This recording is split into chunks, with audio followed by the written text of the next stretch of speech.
नमस्कार दोस्तों, आपका स्वागत है आपके अपने YouTube channel teaching exam overload में। साथियों, आज के सेशन में हम लोग सीटेट पेपर 2 में साइंस के अंतर्गत एनसीईआरटी क्लास 7 के लास्ट चैप्टर को पढ़ेंगे, जिसका नाम है अपशिष्ट जल की कहानी। तो यह एनसीईआरटी क्लास 7 के साइंस का लास्ट चैप्टर है। इसके बाद क्लास 8 बचेगी और अब टाइम ज़्यादा नहीं है, इस वजह से अब क्लास 8 के एक एक चैप्टर में नहीं चलाऊँगा। क्लास 8 की एक मैराथन क्लास लूँगा, जिसमें क्लास 8 के जितने भी चैप्टर हैं सब एक क्लास में कवर कर दूँगा। तो आप लोग का सिलेबस कंप्लीट हो जाएगा। उसके बाद एक ऑनलाइन में जितने प्रश्न पूछे गए हैं मैं उनको करवा दूंगा। आप लोग इतना कर लेंगे तो पेपर में 100% सीटेट पेपर 2 में साइंस में अच्छा स्कोर करेंगे। तो चलिए हम लोग आज के सेशन को स्टार्ट करते हैं। अपशिष्ट क्या होता है? तो किसी भी पदार्थ का प्राथमिक उपयोग करने के बाद जो शेष बचता है उसे अपशिष्ट कहते हैं। यानी किसी भी पदार्थ का प्राथमिक उपयोग करने के बाद जो शेष बचता है उसे अपशिष्ट कहते हैं। उदाहरण के लिए नगर पालिका, घरेलू कचरा, जल अपशिष्ट या सीवेज, शारीरिक मलमूत्र, रेडियोधर्मी अपशिष्ट इत्यादि। तो अपशिष्ट क्या होता है? किसी भी पदार्थ का प्राथमिक उपयोग करने के बाद जो शेष बचता है उसे अपशिष्ट कहते हैं। उदाहरण के लिए नगर पालिका, घरेलू कचरा, जल अपशिष्ट एवं सीवेज, शारीरिक मलमूत्र, रेडियोधर्मी अपशिष्ट इत्यादि हैं।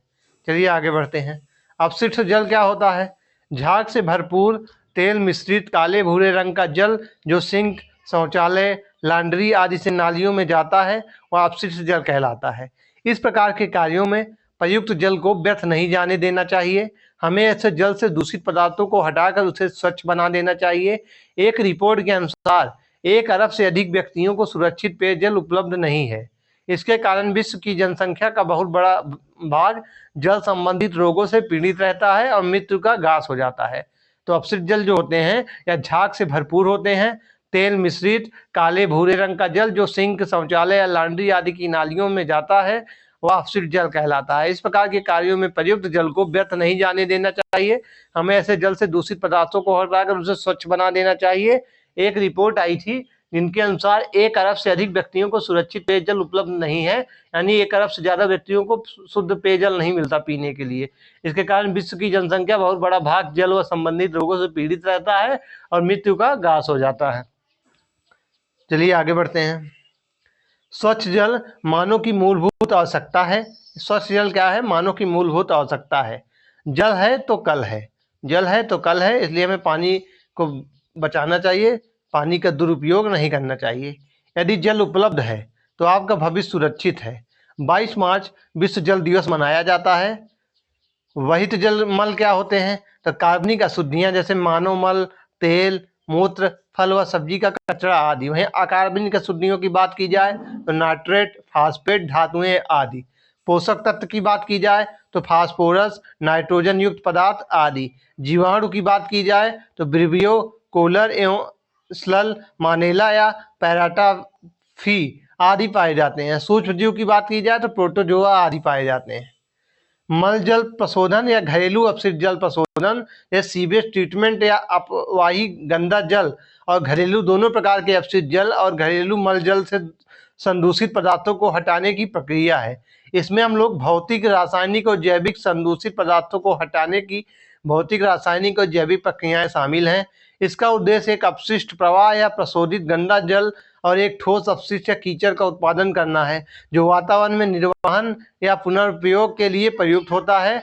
यह सामग्री अक्सर अनजाने में कई विषाक्त कार्बनिक और अकार्बनिक यौगिक से संदूषित हो जाता है। स्वच्छता की स्थिति के लिए हम लागत के लिए वहित मल निपटान तंत्रों को बढ़ावा दिया जा रहा है। अपने पर्यावरण को स्वच्छ और स्वास्थ्य रखने में हम सभी की भूमिका निभानी चाहिए। मानवीय और पथ प्रदर्शक कार्य प्रारंभ करने के लिए किसी को भी किसी दूसरे का मुंह नहीं देखना चाहिए। जल शोधन, घरों की जल की आपूर्ति के लिए सीवर बिछाया जाता है। घर का गंदा जल निकास और मल विसर्जन की व्यवस्था करता है।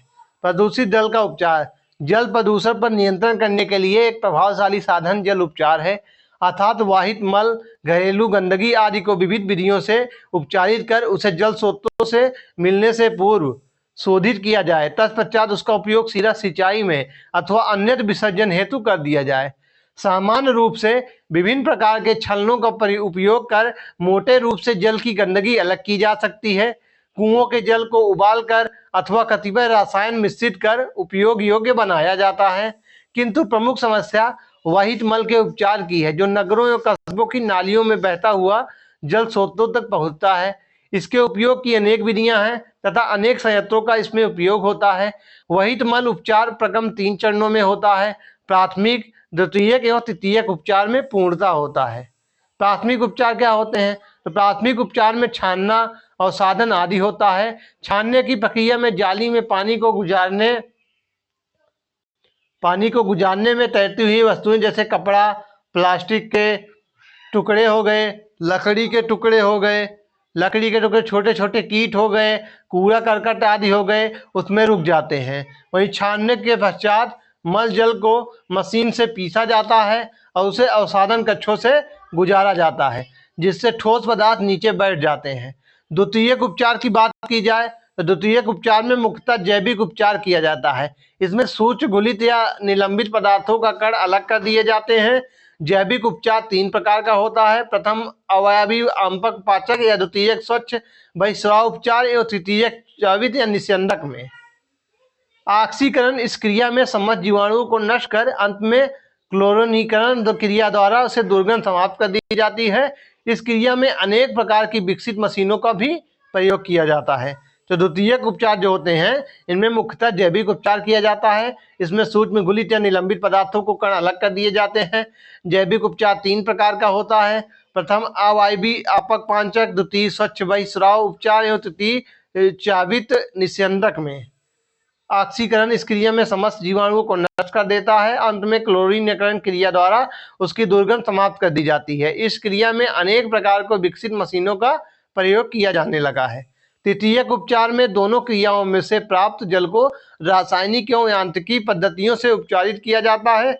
उसमें शेष नाइट्रेट और फास्फेट पदार्थों का भी निराकरण कर दिया जाता है। उपयोग सभी क्रियाओं से उपचारित जल पुनः किसी भी उपयोग में लिया जा सकता है।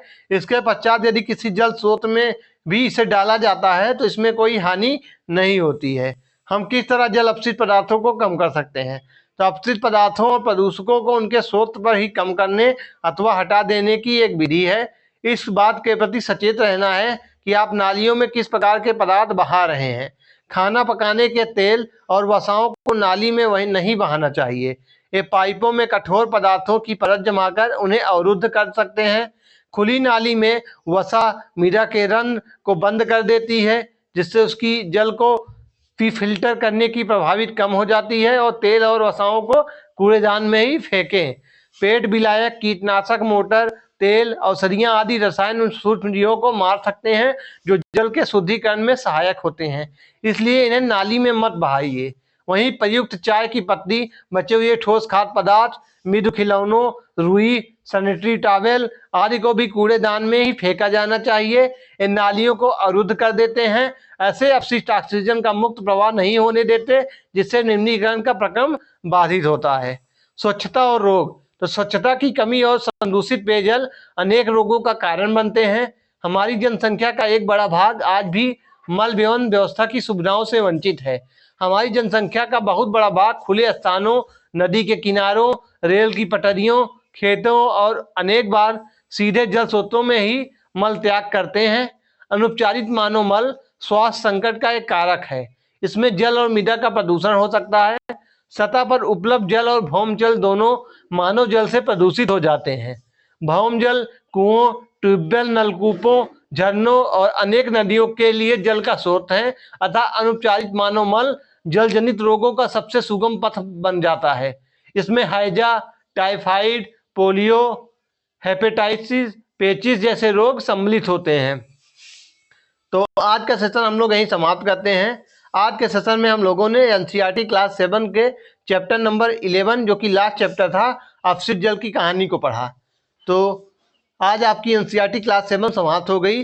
अब आपका एनसीईआरटी क्लास 8 की बुक और बची है साइंस में, तो इसको हम लोग एक मैराथन क्लास में ले लेंगे। कल मैं उसकी एक मैराथन क्लास ले लूंगा जिसमें एनसीईआरटी क्लास 8 के जितने भी चैप्टर हैं सारे कल ही मैं कवर कर दूंगा। आपकी एनसीईआरटी क्लास 6 to 8 साइंस समाप्त हो जाएगी और आपका सिलेबस भी कंप्लीट हो जाएगा। उसके बाद साइंस पेडागॉजी में कुछ टॉपिक होते हैं उसको मैं कवर करवा दूंगा। और पेपर 2 में साइंस में अब तक जितने भी प्रश्न बने हैं कोशिश करूंगा कि मैं प्रश्नों की भी कुछ श्रृंखला आपको करवा दूं। तो अगर आप सीटेट की प्रॉपर तरीके से टॉपिक वाइज तैयारी करना चाहते हैं तो हमारे चैनल के साथ जुड़ जाइए, हमारे चैनल को सब्सक्राइब कर लीजिए। हमारे चैनल पर सीटेट की प्रॉपर तरीके से टॉपिक वाइज क्लासेज चल रही हैं। तो कल फिर मिलते हैं किसी नए सेशन के साथ, तब तक के लिए धन्यवाद। जय हिंद, वंदे मातरम।